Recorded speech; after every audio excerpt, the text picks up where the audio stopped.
नमस्कार, मी ऋतुजा. सर्वप्रथम तुम्हा सर्वांना गुढीपाडव्याच्या खूप खूप शुभेच्छा. गुढीपाडवा म्हणजेच नवीन वर्षाची सुरुवात आणि त्या सुरुवातीसोबत येतात अगणित आणि अर्धवट राहिलेले संकल्प. हे संकल्प प्रत्येकाचे गरजेनुसार वेगळे असतात, पण प्रत्येकाला हे जरूर वाटतं की आपल्या पैशाचा हिशोब नेहमी चोख असावा. आता हे असे सगळे संकल्प फक्त तुमच्या मनात ठेवू नका. ते पूर्ण करण्यासाठी आम्हीच एक आयडियल संकल्प केलाय आणि तो आयडियल संकल्प म्हणजे पैशाचं गणित, गुंतवणुकीच्या गोष्टी सोडवूया सोप्या सहज शब्दी. आयडियल इन्व्हेस्टमेंट्स प्रेझेंट्स पैशा पाण्याच्या गोष्टी. तुम्ही मागची 24 वर्ष फायनान्शियल ॲडवायझर म्हणून काम करताय. So according to you financial assessment किती महत्त्वाचं आहे? खूपच महत्त्वाचं आहे. कारण आपण इन्व्हेस्टमेंट कशात करतो किंवा कुठे करतो हे आमच्याकडे 2,500 क्लायंट आहेत. आम्ही लोकांना सांगतो तुम्ही तुमचा धंदा किंवा नोकरी करा आणि इन्व्हेस्टमेंटची जबाबदारी आमच्यावर सोपवा. हल्ली बऱ्याच लोकांना इन्व्हेस्टमेंट करायची असते, पण तरीही जी लोक ॲक्च्युअल इन्व्हेस्टमेंट करतात ह्यांची संख्या कमी आहे. तर हे का असावं? मला असं वाटतं की मे बी त्याबद्दल नॉलेज कमी असणं किंवा कमी नॉलेज असेल तर भीती असते एक मनात. कधी कधी लोकांना असंही वाटतं की एखाद्या प्लॅनरकडे गेलं तर खूप चार्जेस असतील की काय, किंवा मी माझे सोपे प्रश्न कसे विचारू त्यांना. हां, आय थिंक ह्या गोष्टी आहेत ज्यामुळे लोक गुंतवणुकीकडे कमी वळतात किंवा उशिरा वळतात. तुमच्या मते फायनान्शियल मॅनेजमेंट करण्याचं योग्य वय काय आहे? योग्य वय म्हणजे जेव्हा तुम्हाला पहिली नोकरी लागते तेव्हा तुम्ही सुरुवात केली पाहिजे. का? कारण कंपाऊंड इंटरेस्टचा जो प्रकार आहे हा आपण फक्त 7वीमध्ये शिकलो. हे जगातलं 8वं आश्चर्य आहे. तर याचा जो परिणाम होतो हा तुम्ही ताबडतोब सुरुवात किती इन्व्हेस्टमेंट करताय महत्त्वाचं नाही, पण तुम्हाला नोकरी लागल्या थोडी का अमाऊंट असेल ना तुम्ही सुरुवात करणं हे खूप महत्त्वाचं आहे. कोणत्याही नवीन क्लायंटची फायनान्शियल असेसमेंट करताना 5 सगळ्यात महत्त्वाचे घटक कोणते? वय, पर्पज, होरायझन, प्रोफेशन आणि अमाऊंट. ओके. मी आत्ता तुला 5 गोष्टी सांगितल्या ज्या जनरली आम्ही कन्सिडर करतो, पण त्याच्यापेक्षा सुद्धा एक महत्त्वाचा मुद्दा आहे तुमचं बिहेवियर.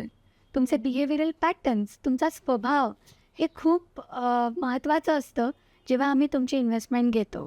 आजच्या मार्केटमध्ये बरेच नवीन प्लॅटफॉर्म्स आहेत जे क्विक सोल्युशन्स देतात किंवा कमी पैशामध्ये सोल्युशन्स देतात. तर हे सगळे प्लॅटफॉर्म्स उपलब्ध असताना लोकांनी तुमचा प्लॅटफॉर्म का निवडावा? आपण आता मॅच बघताना बघतो म्युच्युअल फंड सही आहे, सर्वांना माहिती आहे म्युच्युअल फंड सही आहे, लेकिन ॲडवायझर की जरूरत आहे. का? कारण प्रत्येक माणूस केव्हा इन्व्हेस्ट करायचं आपण ठरवू शकतो, पण तुमचे केव्हा त्यातून बाहेर पडायचं आहे हा फक्त एक ॲडवायझरच तुम्हाला सांगू शकेल. आताच तुम्ही म्हणालात की ॲडवायझर की जरूरत होती. तर आपण नेहमी फायनान्शियल ॲडवायझर हे ऐकतो, पण नक्की फायनान्शियल ॲडवायझरचा रोल काय? फायनान्शियल ॲडवायझरचा रोल असा की आम्ही वेल्थ तुमची क्रिएट करतो, वेल्थ प्रोटेक्ट करतो आणि वेल्थ ट्रान्सफर करतो. जेव्हा तुम्ही आमच्याकडे पैसे गुंतवणूक करता तेव्हा तुम्हाला शांत झोप लागली पाहिजे आणि हा आमचा महत्त्वाचा रोल आहे. आता आपण रॅपिड फायर राऊंडला चालू करूया. पटकन प्रश्न, पटकन उत्तर. पहिल्यांदा गुंतवणूक करताना कोणत्या 3 गोष्टी लक्षात ठेवाव्या? पहिल्यांदा गुंतवणूक करताना नेहमी आपलं लक्ष किंवा ध्येय आपण जे म्हणू शकतो ते, मग रक्कम आणि त्याच्यासाठी लागणारा आपला कालावधी. सेफ्टी, रिटर्न्स आणि सिक्युअर. टाईम, रिस्क आणि एज. अमाऊंट, होरायझन आणि purpose of investment. Returns, security आणि लिक्विडिटी याच्यातलं सगळ्यात महत्त्वाचं काय आहे? सिक्युरिटी. सिक्युरिटी. सिक्युरिटी. सिक्युरिटी.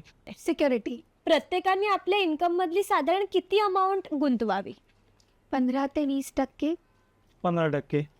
कमीत कमी 20% तरी गुंतवणूक केली पाहिजे. 5 ते 15% मध्ये असावे. 10%. According to you long term investment की short term investment? Long term investment. Long term investment. दोघांचं मिश्रण, पण शक्यतो long term. Long term investment. Long term. गुंतवणूक ही नेहमी धोकादायक असते असं म्हटलं जातं. या टर्मला तुम्ही कितपत मानता? असं नाही आहे. जर तुम्ही प्रॉपर गायडन्स खाली एखाद्या ट्रस्टेड प्लॅटफॉर्मवर इन्व्हेस्टमेंट केली तर तुम्ही बऱ्याच अंशी तो धोका टाळून एक चांगला इन्व्हेस्टमेंट कॉर्पस क्रिएट करू शकता.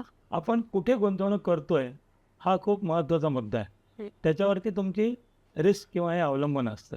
अजिबात नाही. माझं मत असं आहे की गुंतवणूक ही आपल्याला नेहमी वाचवून ठेवते संभाव्य धोक्यापासून.